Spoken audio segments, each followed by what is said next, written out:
Are the Safdies simply the directors of the moment, or do they have staying power? That is the question we will answer in today's video.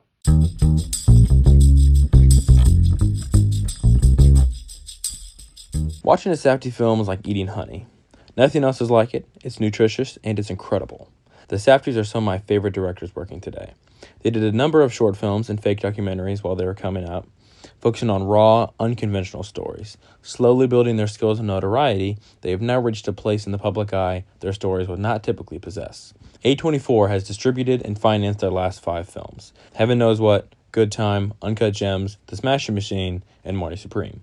The partnership was a match made in heaven, as A24's bread and butter is making films no one else will touch. Their catalog is filled with weird little movies populated by freaks and strange, harrowing stories. The studio is now synonymous with independent film and artistic truth. The Safdies have decided to go solo this year. Apparently, this has been an amicable split, and I think this has helped win the films more word of mouth and buzz than they would have otherwise. It is also fascinating that they both created sports films in the same year, but with vastly different approaches. Even the marketing reflects this. I am not a huge fan of Heaven Knows What, but Good Time, Uncut Gems, The Smashing Machine, and Marty Supreme are all excellent, some of my favorite films, and I have watched them multiple times. It is very easy for me to connect with characters striving for something and going all in. The score, cinematography, world building, acting, all of it is right up my alley. Energy. Safdie films, Josh Safdie anyway, have an intense, overbearing, overwhelming energy that is difficult to match in other places. Characters talk over each other, screaming their dialogue. The editing is chaotic, fluid, and fast-paced. Big dialogue and conflict scenes are traumatic almost. Big bursts of violence punctuate the arguments in some cases. They are small acts, but delivered in such a way that it feels raw, gritty, and huge. Howard getting punched in the face, Connie beating up the security guard, Mike getting stabbed, or the shootout at the farmhouse. They create a ceiling of minor violence that feels huge, providing a way for the films to escalate without jumping the shark. An argument feels like a fistfight, so a real fistfight will in turn feel like a gunfight. The Smashing Machine is the outlier here. Benny Safdie was evidently sick of the chaotic, anxiety-inducing energy because this film is incredibly calm. Even big arguments and wrestling scenes seem small in comparison to the levels of anxiety and panic in the other films. The cinematography almost feels like a documentary with how controlled and steady it is, while the other films feel like they are shot on an iPhone by someone watching a real confrontation go down.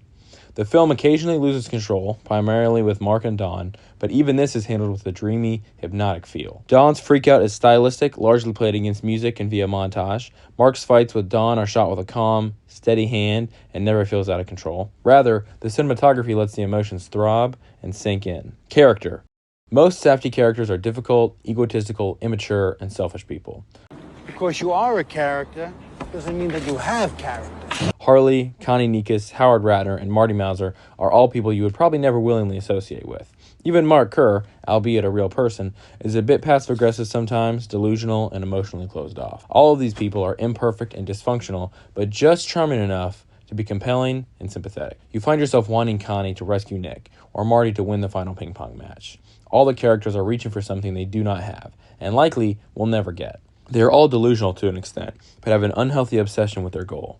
They constantly run into obstacles but persevere until the film is over, or they are acted upon by an outside force. They are all Icarus, reaching for the sun only for their wax to melt. But we can't help identifying with someone trying and striving for something. The characters who are relatively pure and likable are mistreated or get the short end of the stick. Howard's family is neglected by him, Nick Nikas is coerced into a robbery and later apprehended, and Boss Rutan is unable to fight anymore and in pain.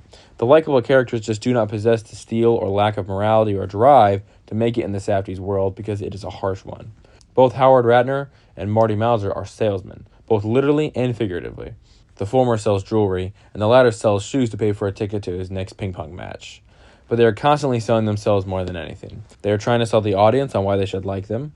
They are trying to sell those in the film on why they should lend them money, let them stay the night, lend them their car, etc. There is a constant anxiety and threat of not making a sale. All the characters in Safdie films are depicted as real people. They have positive attributes, certainly, but they have just as many flaws, if not more. The characters, however despisable or annoying they are, need to accomplish one thing, and we at least need to see if they will or not.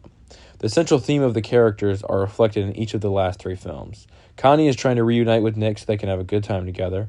The title also refers to being released from a prison sentence due to good behavior.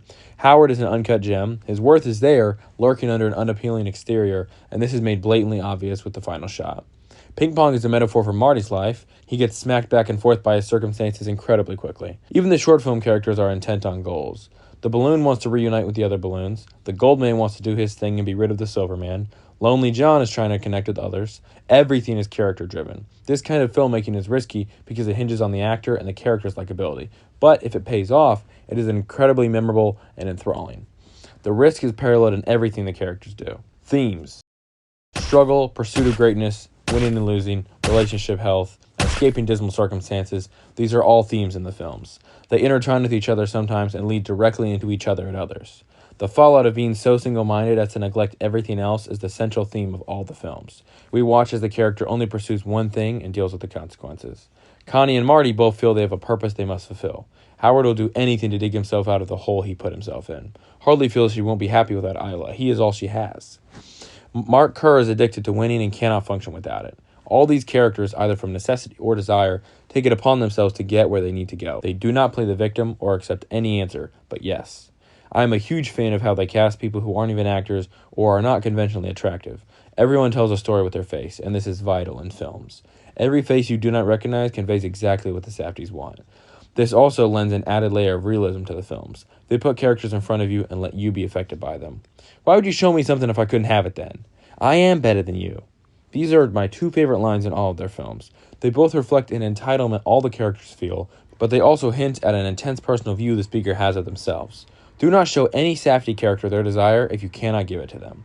Ultimately, all the characters feel they are better than the others in the film. They act with a certain confidence and audacity, as if you are crazy to deny them anything. These two lines represent the entirety of their filmography. Story. These stories all have similar structures and arcs, including the Smashing Machine. The only two that have borderline happy endings are the Smashing Machine and Marty Supreme. Connie is arrested, and Nick is stuck in the special ed facility. Howard gets shot in the face. Harley is abandoned on a bus by Isla, who later burns to death.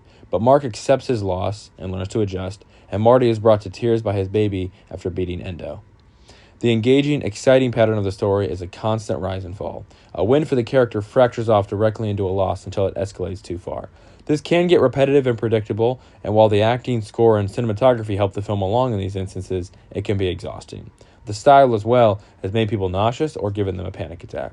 I respect the gall that it takes to deliver an experience people may not enjoy, because we have the confidence that the content of the film will carry it the rest of the way. They are primarily character studies, with the Smashing Machine only interested in Mark's journey. Audiences did not seem to connect with the film, but I found it to be really compelling and engaging. Mark's obvious distraughtness after his first loss, compared to his acceptance of it at the end of the film, is so enthralling. Dwayne Johnson portrays it all incredibly. Legacy.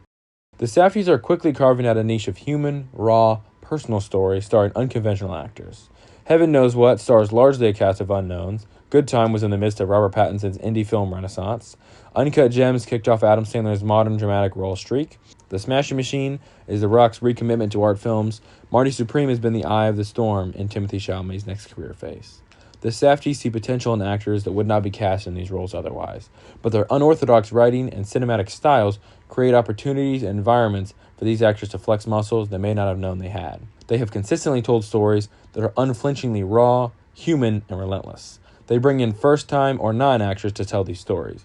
Each film has upped the ante from the last and never compromised the style and substance they established all those years ago with their first short film, Lethargy. Comparing artists is always a dangerous game, and the Safdies are different enough that their careers could go in wildly different directions and still end up with equally successful careers. Josh is a stronger storyteller, and Benny is a stronger actor. So are they more comparable to processed honey, sitting on a shelf, or raw honey resting in a honeycomb? Only time can tell, but it is delicious now, either way.